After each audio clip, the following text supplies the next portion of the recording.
Hello guys, आज मैं एक गारी गीत लेके आई हूँ आप लोग के बीच में।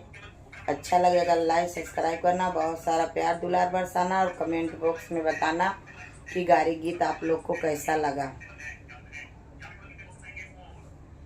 आलटी बइरिया का पलटन पाती बतावा ओ दुलाए रामया न जाति बतावा हो दुलाए रामयापन जाति। माई तोरी दो बहन बपैया भटियारो बहिनी जवाई की जात चूड़ियार हो बहिनी जवाई की जात चूड़ियार हो। पहने बुजरौ चूड़िया निहारै गोरी बाई हो पहने बुजरौ चूड़ी निहारै गोरी बाई हो।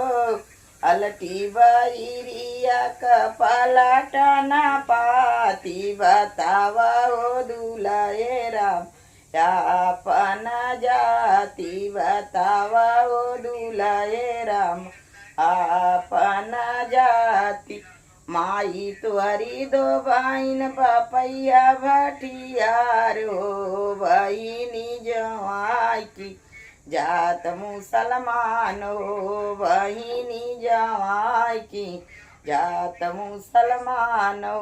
पहने बुजरौ चूड़िया निहारै गोरी बाई हो पहने बुजरौ चूड़िया निहारै गोरी बाई हो। अलटी बइरिया का पलटना पाती बतावा ओ समाधि राम आपन जाति बतावा ओ समाधि राम आपन जाति।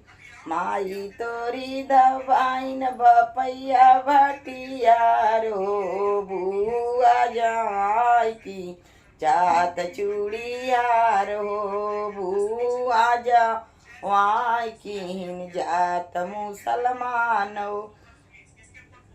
अलटी बइरिया का पलटना पाती बतावा हो बरतिया कुल आपन जाति बतावा हो बरतिया कुल आपन जाति।